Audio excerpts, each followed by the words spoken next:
So welcome everyone to World Book Day. I have the absolute pleasure now of talking to Helen Hart, what is then that this woman does not know about self-publishing. So self-publishing, if you don't know what it is, you may know that you can go and get your book published by an ordinary mainstream publisher. And that was always the way that you would try and get it done in the past. But nowadays, there's all sorts of different ways in which you can self-publish your book. Once known as vanity publishing, because it was just for people kind of like writing their memoir and their life stories.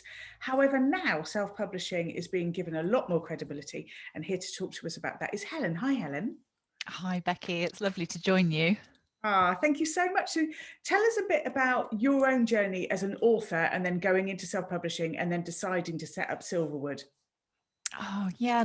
Well, gosh, that seems such a long time ago now. But yeah, I was writing, and as anybody who writes knows, it's incredibly difficult to get a publishing deal. And throughout the 80s and 90s, it just got increasingly difficult. But I was fortunate enough to get my books published by HarperCollins and Oxford University Press and Scholastic. I was writing middle grade fiction, 9 to 12-year-olds, things about vampires and girls that dressed up as boys and trained as samurais to get revenge on their evil uncle. So lots of really exciting stories. But I quickly realized that writing is not a way to earn a living for most people unless you're incredibly lucky or you're a phenomenon that just makes it in some way.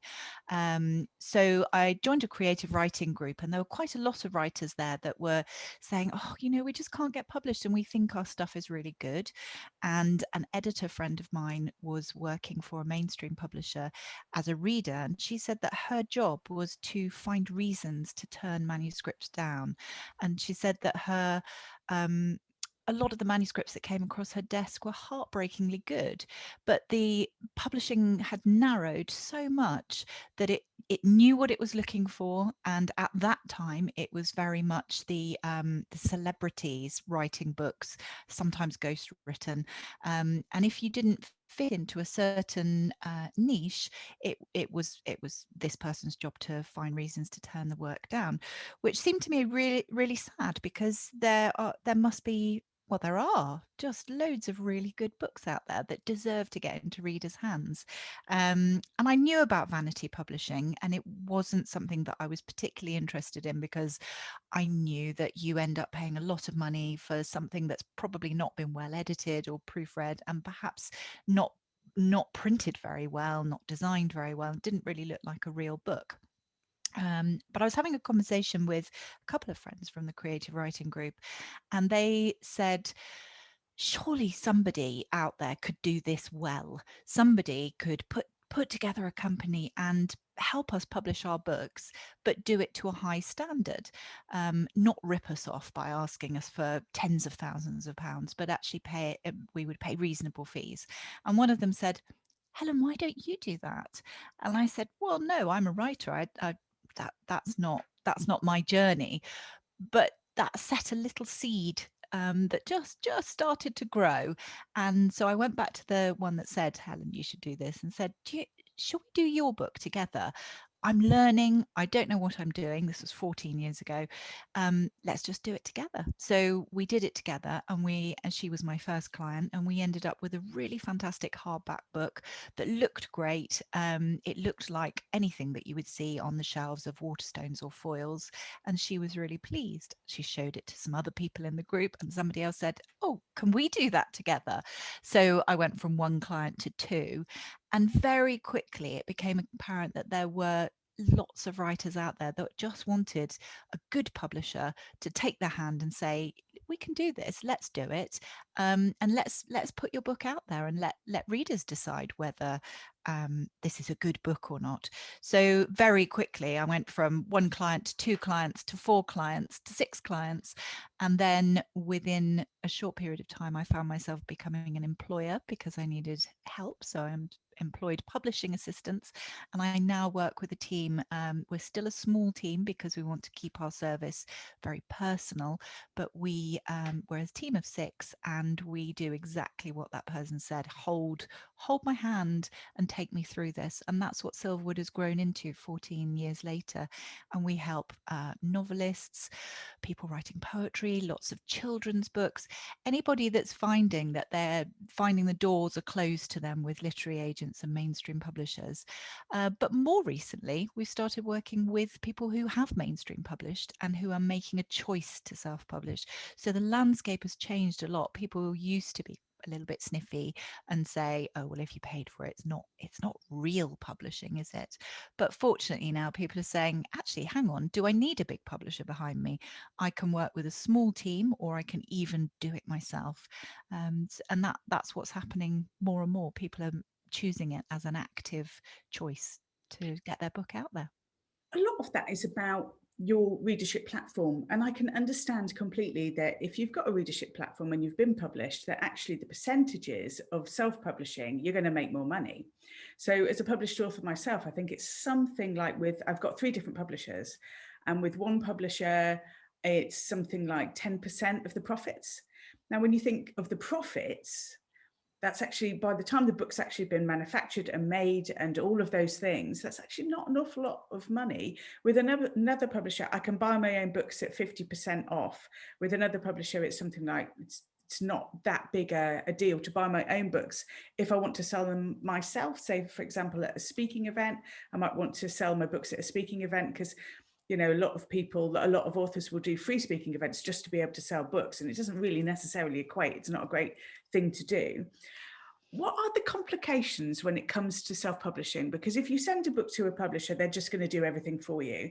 And there's a bit of a misbelief that publishers will also PR your book. You'd be very lucky because not all publishers now will even do the PR for your book.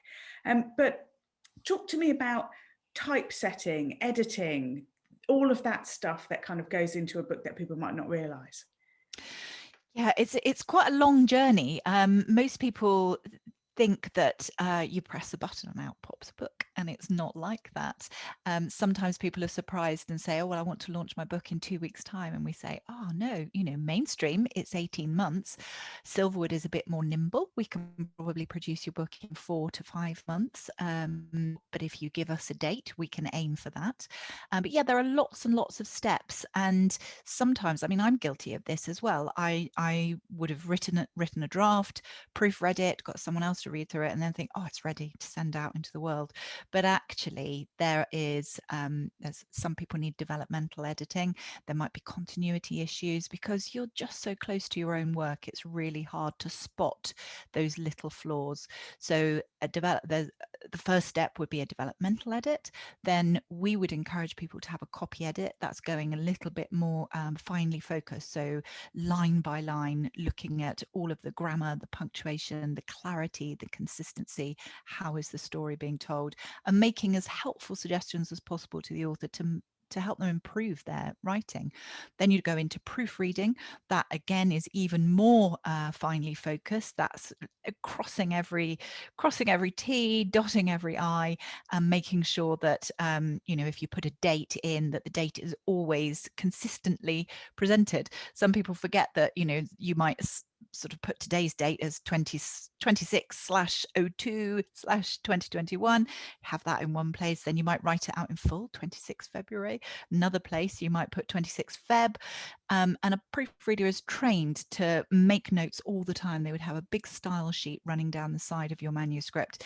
And every time there's an instance of a different way you could present something, they make sure that it's consistent throughout. And you might think that that doesn't matter and that readers don't notice that, but they do. And even if it doesn't spoil their enjoyment of the book entirely, there's still a little niggle in the back of their mind that they might not have even noticed things that weren't consistent. But it does speak to your professionalism, and the reader can just think, oh, I'm not sure, there's something about this book that I'm not getting into and I don't know why it is. And it'll probably be something like the proofreading consistency. Then we move forward into typesetting.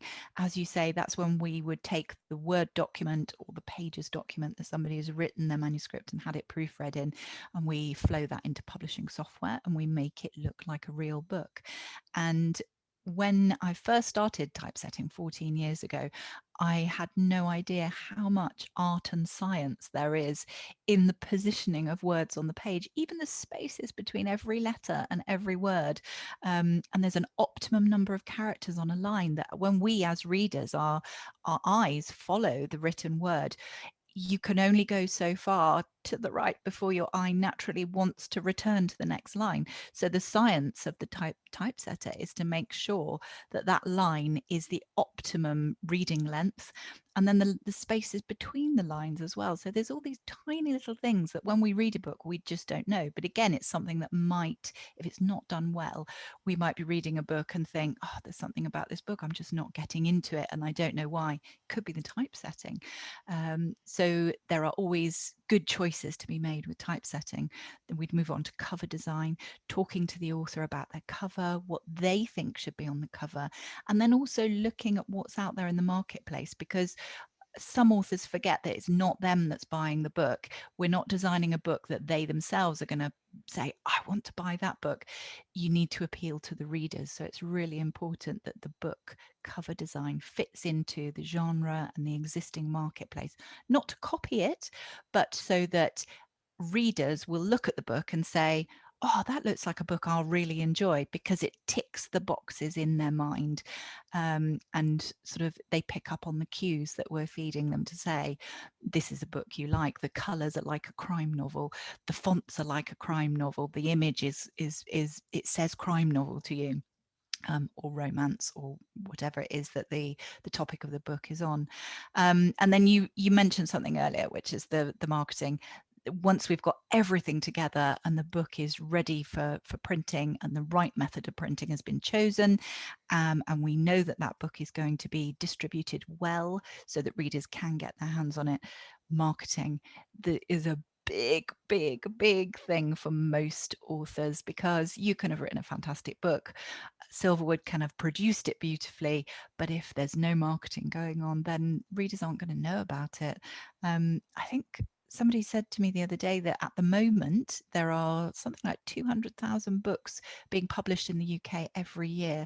That's massive competition. And if you multiply that worldwide through the English speaking world, so much competition. So it's really easy to sink without trace.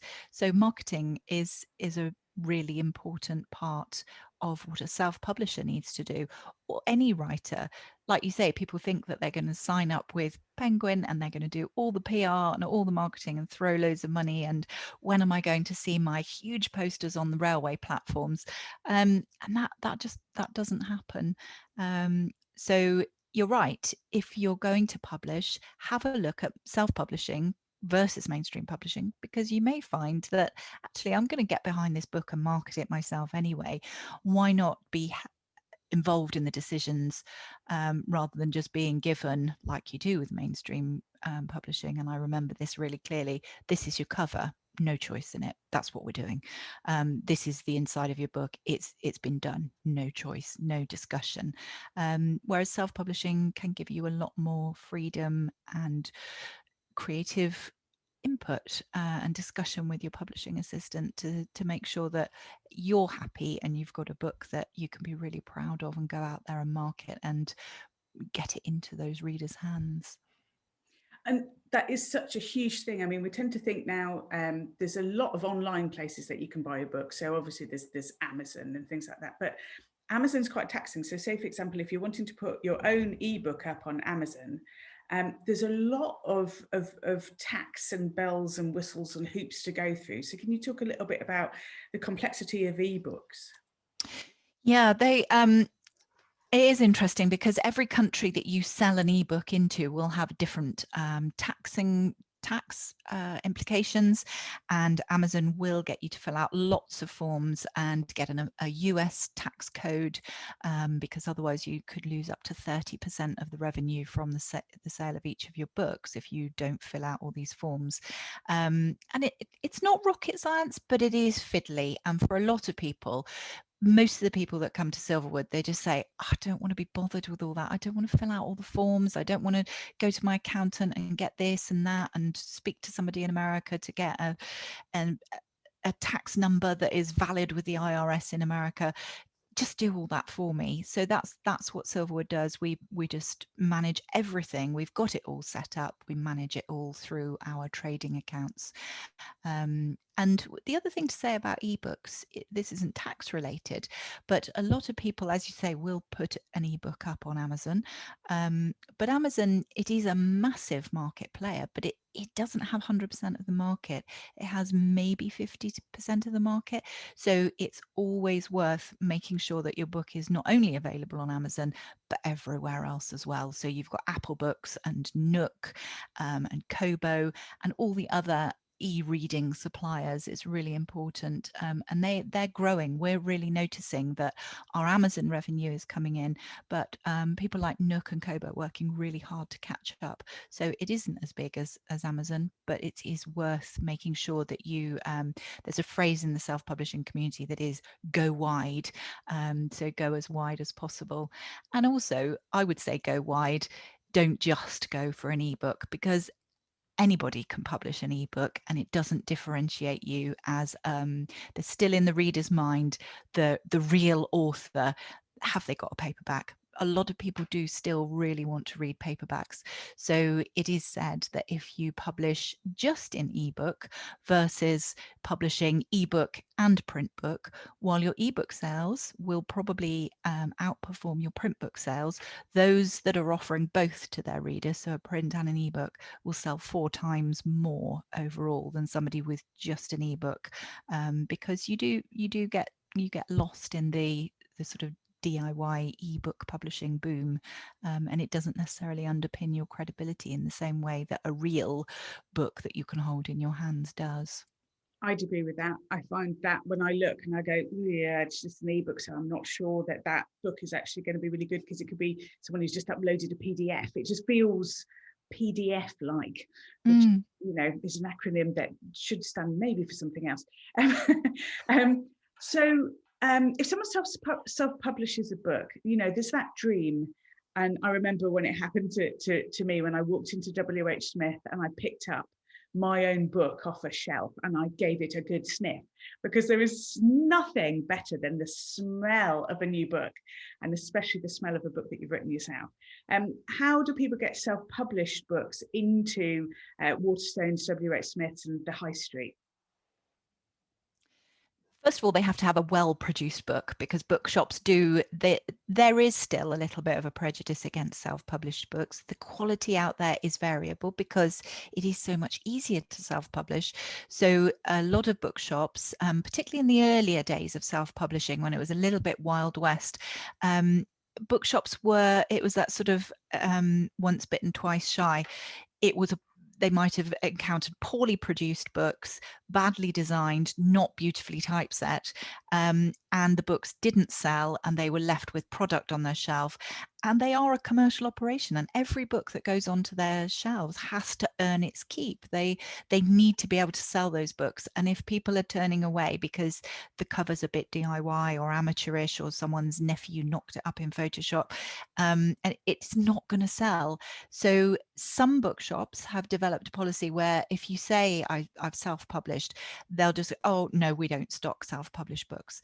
However, others, particularly those that have had a relationship with SilverWood, will say, oh no, we don't do self-published. Oh, did you say it was SilverWood? Oh yeah, okay, let's have a look. So the key thing, whether you've published with SilverWood or you've done it yourself or you've done it with someone else, is to have a really fantastic product in your hand that when bookshops are open, you can show them, and they think they can sell it. Again, they're a business, they will take it.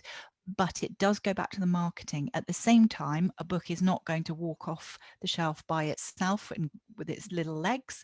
It needs to grow legs by you, the author, doing a talk saying, I'm going to support my book. I'm going to be here. Can I book an author talk or a seminar or something that we can do in the bookshop?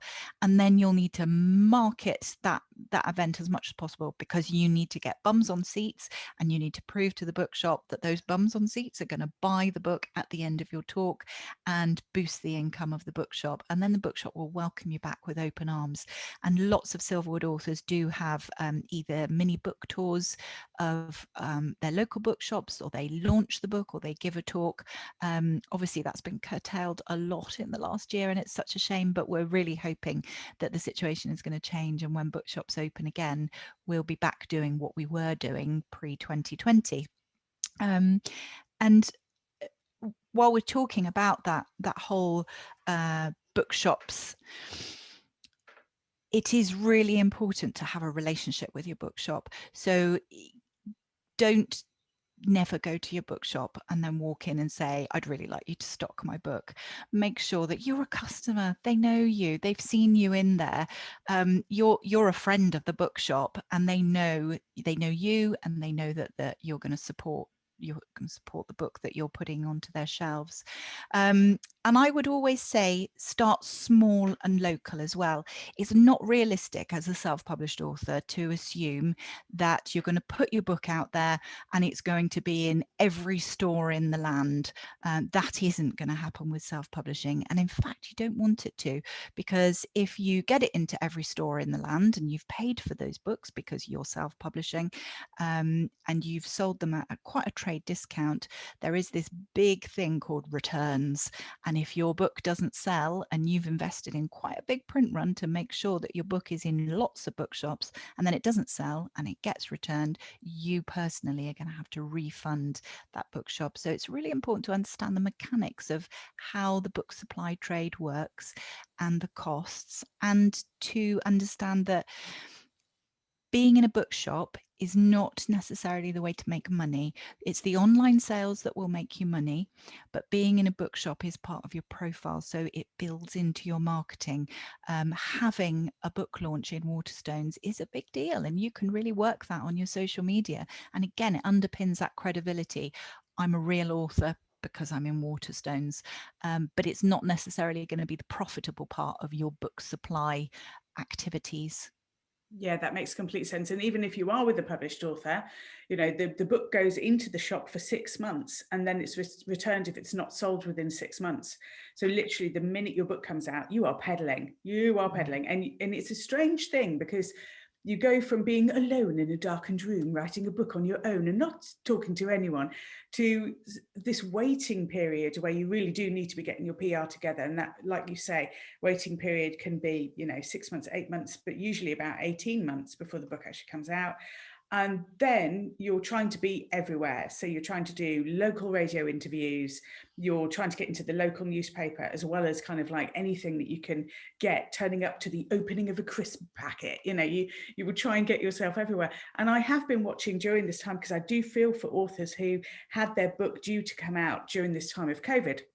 And I have seen Zoom book launches. I've seen, people pivoting and trying to find new ways of being able to get that information about their book out there. But once your book has gone back after those 6 months, they won't buy it again. So it then means that the person coming into the bookstore then has to order your book in order for that book to be put into the bookstore.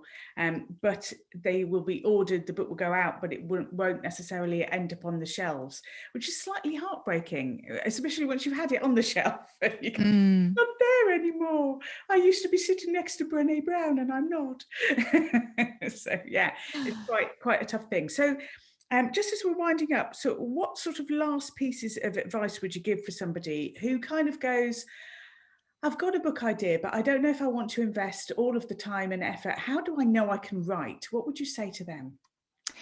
Get some independent advice on that. Get somebody to do a manuscript critique or a manuscript feedback, or join a writing club and get some peer feedback, or work with a book coach or mentor.